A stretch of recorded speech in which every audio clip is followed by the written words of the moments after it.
All right, so let's go ahead on and get started. So I'm just going to introduce Mr. Jones here for us today. So Mr. Jones is a graduate of the Memphis Central High School and holds a Bachelor's of Business Administration and Finance from the Mecca, Howard University in Washington, D.C.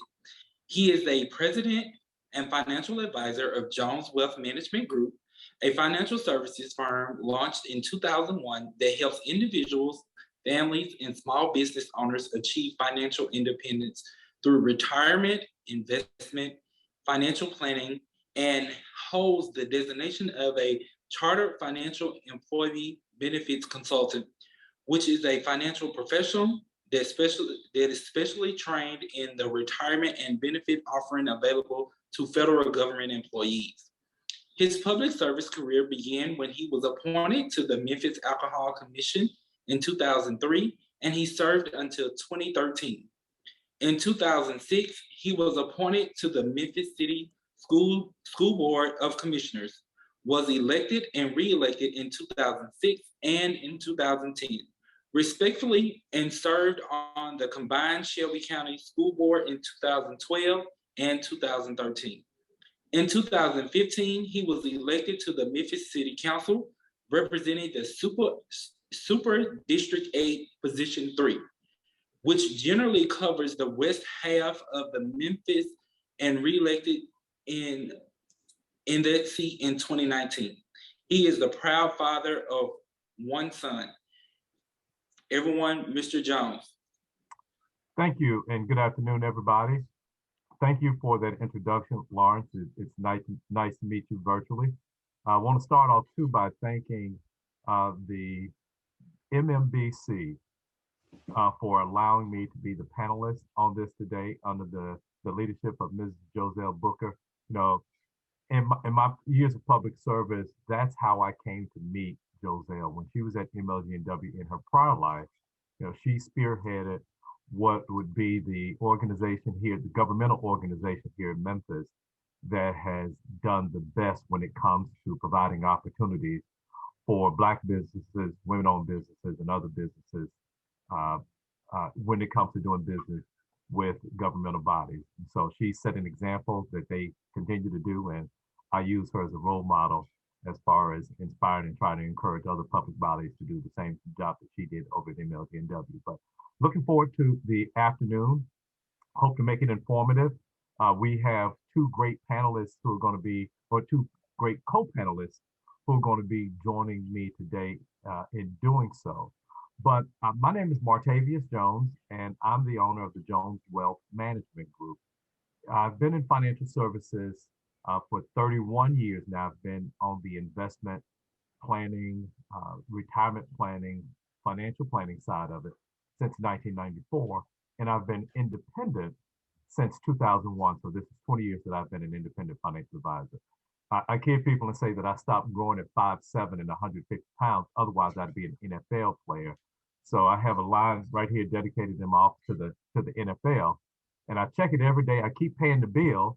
It's a dial tone, but I never get that call. So I'm just going to have to stick to doing what my day job is because I doubt if they'll have a 53-year-old rookie in the NFL. But wanted to start today's panel off just from my side, talking about the difference.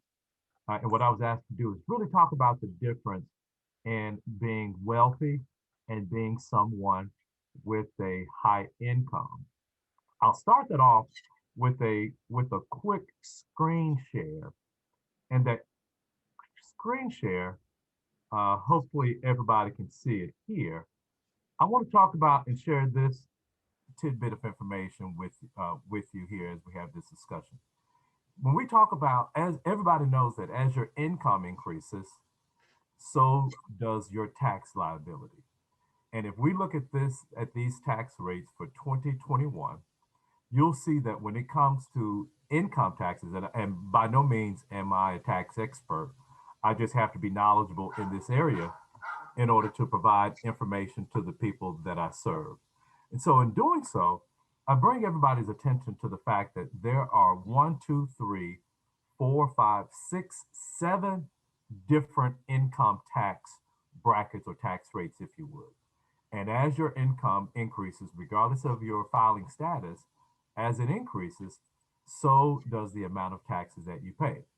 We're going to talk about, and some opportunity here. So this is income that if you get it from these sources here, um, wages, salaries, pensions, pretty much all of the other income sources that you look at here, and even on if somebody were to look at their tax return, there's a catch-all category called other income that captures everything else. As it creeps up, as it increases, the amount of taxes that you pay goes up. The other thing that I want to point out to you, though, is this yellow category here. And I feel that my job, as my job has evolved, I feel that my job is educating people and providing them information to what I call, and I probably need to rename this and just call it portfolio income. When we talk about portfolio income, there are just three different levels that one has to pay: a zero tax rate, a 15% tax rate for most people, and then for extreme high earners, it's 20%. So if we look at the disparity between what would be ordinary income tax rates and this yellow category here that we call portfolio income tax rates, we're talking about a significant difference. So I feel that my job professionally is to help people equip themselves and put themselves in a position to take advantage of this disparity between what are ordinary income tax rates and portfolio income tax rates. So I define someone who is wealthy is someone who gets a majority of their income from these portfolio options versus having to get up every day to go to work in order to earn an income. And I take it that most of the attendees on here are business owners. One of the things that I'll point out before I go to introduce the other panelists is the fact that you have, as a business owner, you have opportunities to what I call shelter income and build personal assets. And that's an opportunity that somebody who just has a regular 9 to 5, that's an opportunity that you ordinarily do not have. And so I'll open it up to questions and ask for any feedback from any of the attendees as we go through the day in this afternoon. So at this time, though, I would like to introduce the co-panelists that I have here. And first, I'd have the pleasure of introducing Mr. George Hilliard. Mr. George Hilliard is president and principal in the Memphis independent insurance agency, Pete Mitchell and Associates Incorporated. He has over 32 years of experience in insurance and risk management experience. Mr. Hilliard is a graduate of the University of Mississippi. He was inducted to the Ole Miss Alumni Hall of Fame in 2009 for outstanding contributions to his profession, community, and the university. Mr. Hilliard holds a certified insurance counselor and certified professional insurance agent professional designations. He's a member of the national, state, and local chapters of the Professional Insurance Agents Association. He has served as president of both the Memphis and the state chapters of these organizations. He also serves on the board of directors for the Memphis Regional Chamber Foundation, MLGNW External Advisory Council, and is a subject matter expert for Pearson View Insurance Test Development Company. Mr. Hilliard currently conducts seminars and training on insurance, bonding, and risk management for several corporate and governmental entities. Welcome, George, and thank you for joining us today. George and I are also joined by Mr. James Kelly. James Kelly is a native Memphian, having received his diploma from the high school, my alma mater as well, Central High School in 1999. I'm making you 10 years older than you actually are. You'll catch up with me in age at some point, James. But he received his master's degree in business management in 2004 from the School of Business and Industry at Florida A&M University. Well, the Rattlers will strike and strike and strike again. Right.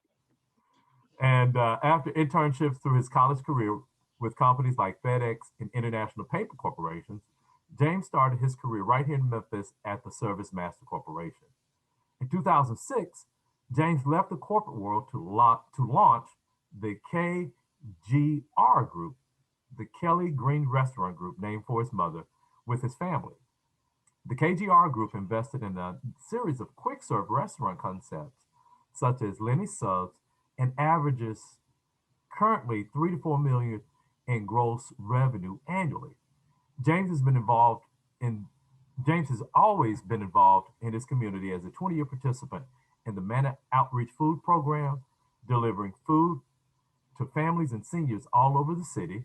The Surf Point Program, volunteer delivering food to students in schools where statistics say that they are likely to go hungry outside of the school lunch program. He enjoys mentoring and speaking to youth about entrepreneurship in various school and camps, and is also a member of the Omega Psi Phi fraternity, Incorporated, and is active in the Society of Entrepreneurs Roundtable program. So, James, thank you for joining us today, and I look forward to the discussion and the input that each of you will provide. So, James, we'll start with you. Can you share with us and provide for those attendees the origins of the initial investments, particularly, well, and also talk about your responsibility as a second generation business owner? All right. First of all, I'm honored to be here. Thank you for having me. I'm not worthy of my co-panelists here, but I'm happy to be here and happy to help. As you can tell by the uniform I'm wearing, I'm fresh out of the trenches. I'm the managing partner of the KGR Group. And there's days you wear suits, and there's some days you got to wear a uniform. And this is one of those days, guys. That's what it is to be an entrepreneur sometimes. You have to wear many hats and play many roles. The origin of the KGR Group was when we were in a time kind of like this, a pivotal time. It was time when one could pivot. My mother, my mentor, my all-in-one board of directors, Edith Kelly Green is the reason for all of this. She's had spent over 25 years at FedEx. And once upon a time, they offered this retirement package where they allowed people to take a package and retire early as they were trying to get leaner and meaner over at FedEx Corporation. And EKG is how I refer to her. I don't refer to her as mom. She's EKG. EKG had just read a book called Halftime. And the book is basically about going from success to significance. Or you can look at it as being successful to leaving a legacy, or going maybe from rich to wealthy, as you mentioned, Mr. Jones. So she was reading the book, and me, I was a budding entrepreneur. I was just trying things, probably more of a hustler than anything, but wanted to become legit. So what she did was she saw an opportunity to pivot out of the corporate world, invest in her family, leave a legacy, and probably transition from a successful corporate business person to one that can leave wealth behind for generations to come. So I left my corporate job. She left hers. And we bought into Lenny's Sub Shop at the time, which is now Lenny's Grill and Subs. We were first exposed to it through my sister, Jana Kelly, over at Ole Miss, Mr. Hilliard. A lot of franchises start out in college towns because they can test things, try things, and they get a new batch of customers that piss them off every 4 years. So Lenny's was over in Ole Miss, and at the time, Subway was hot. Subway was everywhere. And but this seemed like it had a better quality product, and it was local. It was local to Memphis. So we felt like we can get the attention we needed from the franchisor, and so we decided to leave our jobs and invest money. She invested her package money and whatever money we had saved up, and we bought into our first franchise. And of course, a franchise is a business with training wheels. You pay for those training wheels, but that's what it is. We started out with 2 locations. We had the one at Ole Miss and one over by the Mall of Memphis. A lot of you all don't know what the Mall of Memphis is, but it was like the Wolf Chase back in the day, okay? And we had those 2 locations, and then we partnered with another gentleman and got 5 more. We expanded at our height with the Lenny's brand into Nashville. Had a second location in Mississippi. At one point, we had 13 locations, guys, and then 2008. You know, so if you remember 2008, the market crashed, and that's when I learned about diversifying. Mm. At that point, money got tight, and people were going to buy sandwiches and whatnot versus going out to eat, like buying bread, meat, and cheese is what I'm referring to at the grocery store versus spending, $6 to $10 on a sandwich. So at that point, we diversified. We picked up a burger concept called Wimpy's Burgers. You may have seen those around town. There's one in Midtown. There's a couple out east in Cordova and South Haven.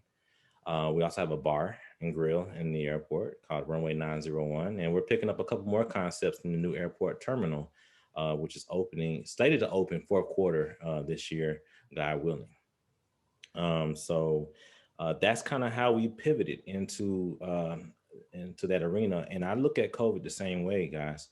You can pivot right now. You can pivot. There's lots more to talk about as far as being a second generation business owner. But the one good thing about this scenario is that I was there from the beginning. And 60% of businesses don't get passed down to the second generation. And then if they do get passed down, 90% of them still fail because it's not their passion.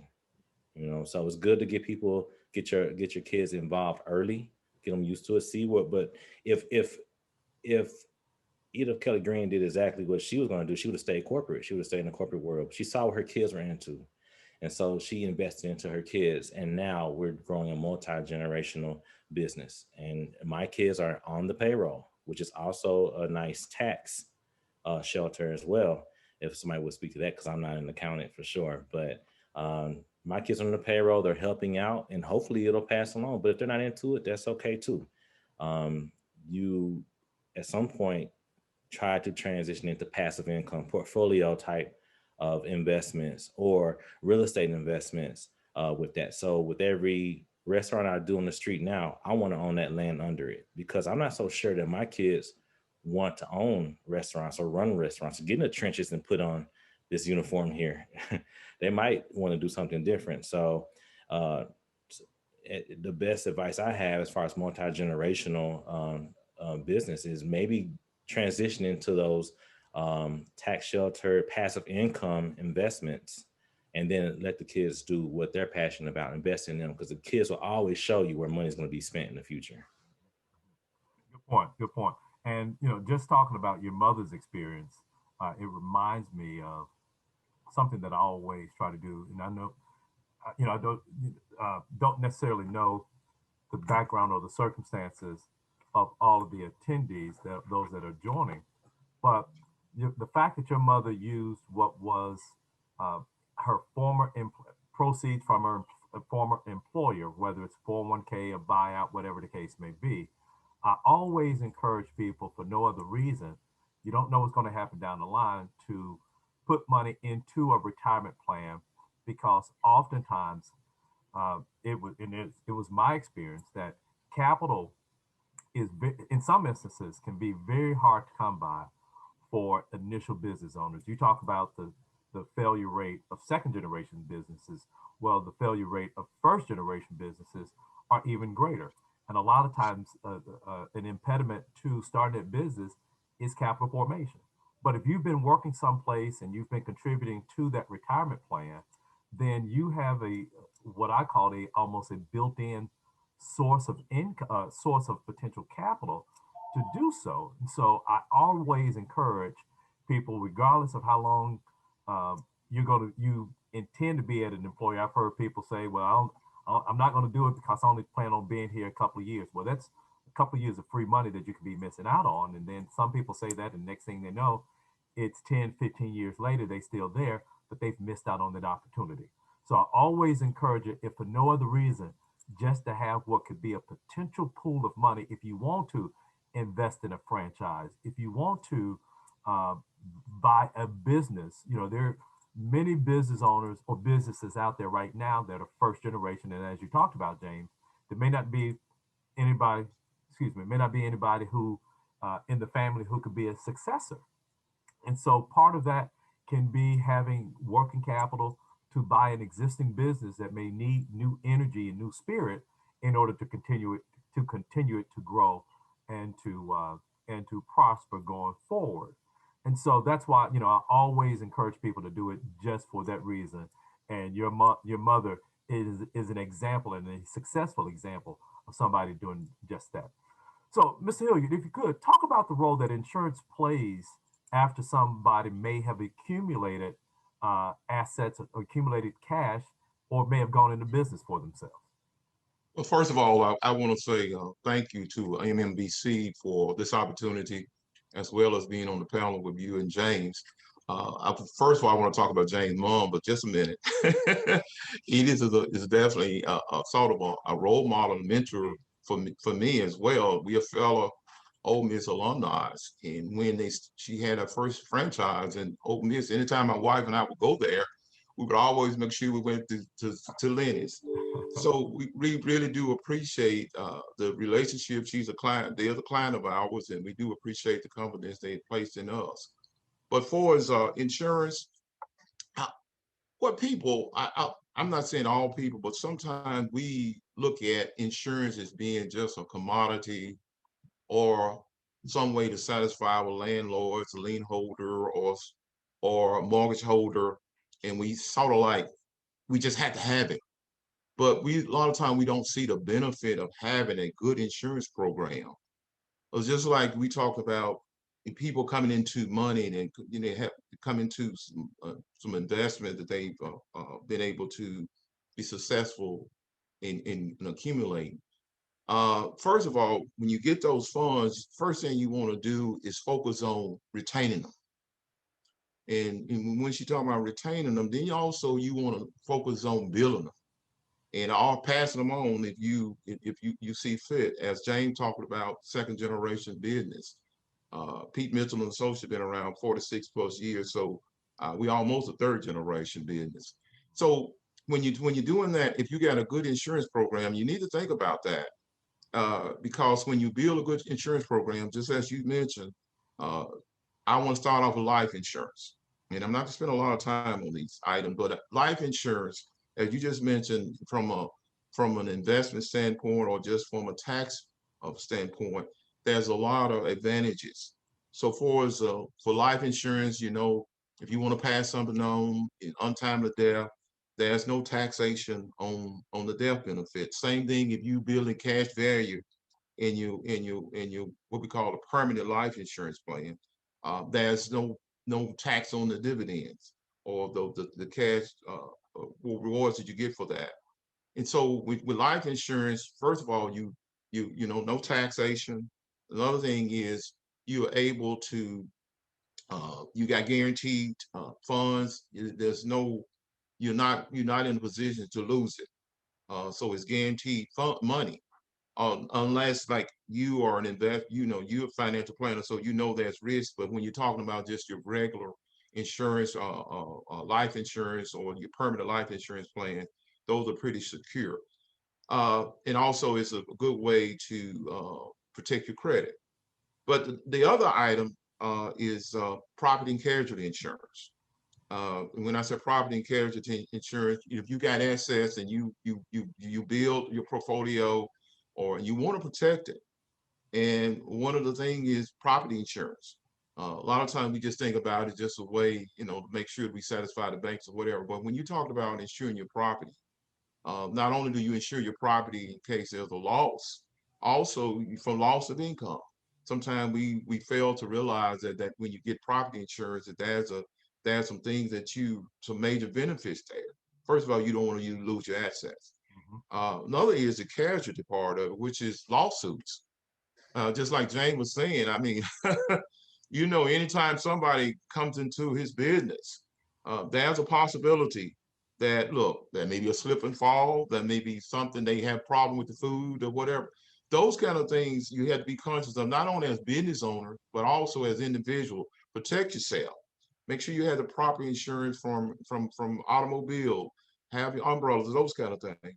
And lastly, not only when you're trying to protect your assets, if you are a business owner and you got what we call key employees. key person insurance. Those are other ways to really sort of leverage or make sure that you protect your assets as well as the investment that you placed into these items that you own or potential that you potentially want to own. So insurance is having a good insurance program is very, very important. It's very beneficial. So I'm gonna leave it at that because I know, you know, the time is getting away from us, but if there's any particular questions at the end, we can definitely address those. Yeah, and you know, and thank you for your insurance insight. One of the things that you know, I've had an insurance license for the same amount of time that I've had a securities license, but my focus uh, still has mainly been on the retirement planning, the financial planning side of it. But I do realize the role and the importance that insurance plays. I'm going to share my screen for a quick bit too and show with everybody this article, and then I'm going to post it because I like having backup information to say it's not coming from my mouth, it's coming from other people's mouths. But here's an article that I found some years ago. It came out in 2017, and it talked about the fact that receiving an inheritance helps white families more than black families. And this chart here talks about what receiving an inheritance helps white families more. We look at the median family wealth by race. With an inheritance, white families are looking at almost $300,000 worth of inherited wealth versus 38,000 for black families. So I just wanted to point that out and just talk about the role that insurance plays. And to me, it should be the foundation of any, when somebody speaks to me, comes to speak to me, it should be the foundation. Life insurance should be the foundation of what would be their financial planning, leaving something to the next generation in case of an untimely death. So I'll stop it there, but I'll put the link in the I just put it in the chat box if anybody wants to refer to it. And what I'll do too here, it should be, if you're familiar with Zoom, there should be a place where you can raise your hand. I'll do that just in case you may have a pressing question to ask of Mr. Kelly or Mr. Hilliard. But with that, we'll move on. So James, I'll ask you this. Did Kelly Green Enterprises start with one franchise? And then how many, can you repeat how many you say you have today?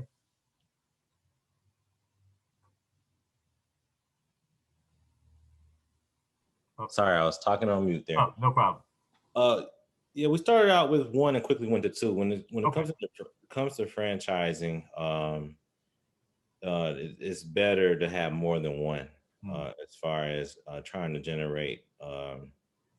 There's the difference between being self-employed and an entrepreneur. If you're going to be self-employed, you can work inside of one and pay yourself a salary as a manager of that location. But if you're looking to create an income stream where you still have time to do other things, you have to do multiple franchises in most cases. So we did get up to 13, as I mentioned. And it's funny that Mr. Hilliard mentioned Keyman Insurance. One of my partners actually passed away tragically. And it forced me to pull back into Memphis, where I was moving to Nashville to develop that market at the time. And if we had that Keyman Insurance, it would have took care of so much debt, you know, at the time. And that business would be thrust forward by years. So that insurance is very helpful. And also understand that the franchises are just, to your point, Martavius, the franchises generate income, but the bank is the first place your money goes, but it should be the last place you leave it. Got to get it out there working, to your point, in retirement funds or investment portfolios, but that's having a whole nother business, guys. That money's working for you while you're working for Ed and bringing back more info. We got to 13. I had to pull back. So currently, to answer your question, other information is very helpful, though. Yeah. Oh, yes. Thank you. We have 5 Lenny's locations in the city now, and we have a bar in the airport, and we're up to 4 Wimpy's locations, Wimpy's Burgers and Fries. So Okay. If you would do me a favor and let me know which 5 are your locations, so when I do go to Lenny's, I'll make sure that I'm patronizing Certainly, certainly. Definitely. the Kelly restaurant group restaurants. Yeah. Appreciate it. I would definitely do so. Okay. Okay. I'll put in the Mr. chat. Hilliard, he mentioned something called key man insurance. Will you elaborate and share with the participants on this Zoom call what key man insurance is? Well, you can fund in several ways. I think So, the tradition. well, give us what it is first, and then Oh, talk. a key man insurance is. Yes. I don't like to use the word, but I will use the word the golden handcuffs.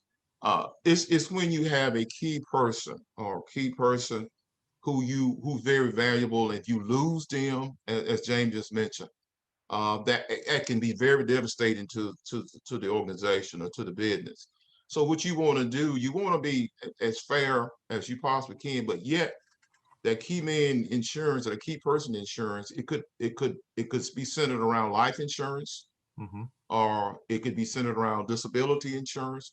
Basically, what it says is you want that person to feel comfortable, and that when they're giving you a service, and you want to show to them that in case there is something that comes along, something happens, that you will be taken care of. Just for instance, if you just, as James just mentioned, if you got a partner, and we know we have untimely deaths all the time. So if you get insurance for yourself, or you get insurance on your partner, you all 3 or 4 of you, whoever is partners, you all agree to get life insurance on each other. So if one passed, that's a fund, and that insurance, or that key man insurance, would be a way to keep you afloat as you try to find someone to place that individual. Because when you know if they are valued, you call them key people. So it can be a partner, it can be just a key employee, it can be whoever else that you feel is very integral part of the business. So you put things in place not only to protect you or give you that time that you need to prepare once that person is gone, also give them a sense of security. Is that something happens, the business, this happened, I am secure. So it's give them a sense of being secure, and also saying that there's a future here, because this person has taken this step to make sure that I am taken care of. Okay. So you can do it several ways as far as the funding part of it. Now, is key man insurance the same thing as what would be a buy-sell agreement? Yes. Okay. Yeah, Okay. that is part of, that's a component. That's part of it. Absolutely. Yes. Okay. Absolutely. So I'll share what my experience has been. Okay. I have cousins who are physicians. They are siblings. They're brother and sister, but they share a practice together. Yes. Now, one of my cousins is married, the other one is not, and the spouse is not a physician. So we did what's called a buy-sell agreement to essentially say, if one of them met an untimely demise, there would be cash proceeds in order to buy out what would be the estate or the survivor of the one who passed away. And so it's not like the wife, in this particular case, the wife who is not a physician wouldn't necessarily know anything about being a physician, but if my cousin passed away, then there still would be proceeds to go to his estate, his family, but then the business would be in the sole ownership of what would be the surviving business owners. But in that particular case, it provides an opportunity for everybody to be compensated in a fair way than having people squabbling, if you would, and having uncertainty about how a business will be run if that untimely demise took place. Now, was there anything you want to add? Absolutely. Yeah. And yeah, if you call them buy-sell agreement, then you got the key person, but they're funded the same way, and Okay. the intention are the same.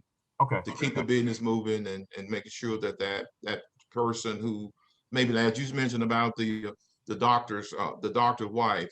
See, that's one of the main things, is that person get that fund, and they don't have to deal with trying to sell it, or buying their Right. partner out or whatever. That fund is already there, so everybody can move on peacefully.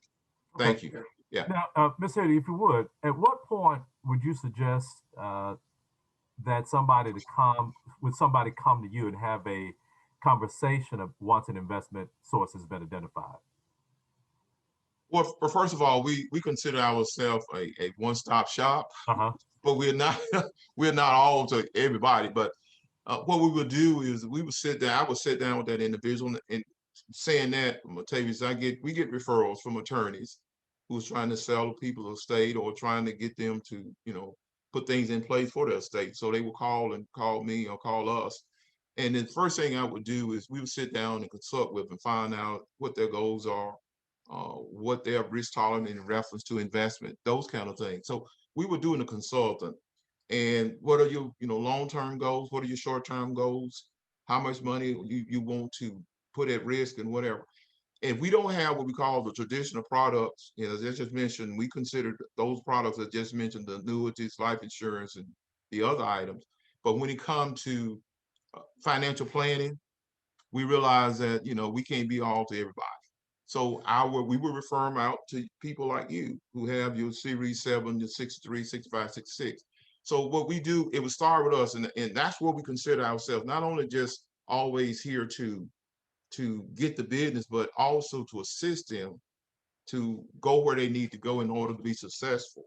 So we do a consulting, but we do referrals, just like people refer us. We refer to people like yourselves or who, if they want to invest and they got money they want to invest, their risk tolerance and all that. So we would refer them out if we can assist them with our traditional products. Okay. And so, James, as a business owner and having the benefit of the experience behind you, but the old saying that hindsight is always 20/20. Are there any things that you would do differently now that you have the experience and the benefit of hindsight along the way? You talked about the key man insurance. That's one thing, but anything else that may have happened before the untimely passing away of a business partner? Absolutely. I also mentioned the purchasing of land, which is another investment to me that I use to balance out with my portfolio investments. Starting a business is one thing, but paying rent is like a treadmill. Unless you're in a very, very, very exclusive location, if at all possible, try to own the asset that you're building up. The landlord has you come in, and if you have a storefront business, and they'll give you a vanilla shell perhaps, and you pour money into that and you upgrade that building for them, you're not able to take any of that away. And when your lease is up, they're probably going to charge you more money, and you'll have to reinvest into that landlord's property. And it's like running on a treadmill almost. But if you are doing something like purchasing the land or building whatever assets you can, then you're able to pay a mortgage and eventually have some equity. And should your next generation not want to do what you've been doing, you can always sell or to another aspiring entrepreneur, or you could lease it out to a different concept or business altogether. That's kind of probably my main thing. There's many many things you can catch in hindsight, but that is definitely one that I want to share with you all, because if you're starting out, this is a move you can make now. Gotcha. Now, is there anything in your career, Mr. Hilliard, that you would do differently, or just based upon what your experience has been, may not necessarily have been a firsthand experience of you, but you've come into contact with enough budding entrepreneurs, you may be able to provide some insight on what you've seen other people do and maybe tips on what some of the panelists can avoid? Well, you don't want to hear about me because we'd be here all day. Okay. And some of the mistakes I made, or maybe probably not the best in judgment wise, but just from a business owner, it's several things that I can share is, as James said, you really need to have a plan, and you really need to have a focus on what you're trying to accomplish. And James just mentioned about COVID-19. We are actually here at Pete Mitchell Associates. We're looking at our operating model. So in order to be successful, you have to be intentional about your focus, what direction you're going. As James just mentioned, if you got property and you're renting, those kind of things that you probably need to think about. Well, do I need to really buy the property? For as business owners, what I see is some of the shortcomings is they fail to do the basics, what I consider basic, having consultants like attorneys and accountants and people like yourselves. They won't, a lot of times we won't get that team of people to advise us. We just want to be independent. We go at it alone. And as James said, you sometimes you bump your head so many times, and sometimes you just don't need to do that. Yeah. Because there's so many resources out here, so many people can tell you the direction you need to go without you having to deal with all that. But I think not having a business plan, not being as focused, not doing the necessary research you need to do about your business, whether you're in business, you're about to go into business, do research. Sometimes you notice that all of us seem to sometimes want to get in the same business. But if you get creative and find other ways and do the necessary research, and that's what you do all the time in your business, you're always trying to find ways to assist people based on who they are and where they are. And I think from a business owner, you have to really be realistic. You have to understand, as James just mentioned, about your shortcomings, where you fail, and you need to build on that. Don't let it be something that you dwell on, but it's something you can build on. So I think it's just being focused and having a business plan, having a business model, and you work toward it and make the necessary adjustments as you go. Because you may have the best plan today, and tomorrow is you have to make the adjustment. So those are just basic things. I think just have a business plan, be focused, be very intentional about the direction you're going, and be willing to make the adjustments. Okay. Well, we have about a minute before we wrap up, but I wanted to thank both of you for joining me as a panelist today. I was reminded of something, James, that I want to share real quick. I'm sharing my screen again. I didn't talk much about this green section where the tax rate is 0, but from that aspect, if you're a business owner and you have children, what you're able to do, if they're working for you, you can set up what's called a Roth IRA. Absolutely. They have earned income. You can do that for your children, and you give them the potential to build up wealth that can be tax-free for them in the future. So with that, thank you for joining us, everybody. I ask that you join us tomorrow for the hot topic breakout room about corporate volunteerism. It's at 2:00 p.m. There we can take a deeper dive into the information that was provided for you today. So look forward to the discussion on tomorrow. Hope you've enjoyed this. Thank you again, Mr. James Kelly and Mr. George Hilliard, for participating with me in this panel discussion. And thank you again, MMBC, for having me. Good afternoon. It was a pleasure. It was a pleasure. Thank you. Thank you.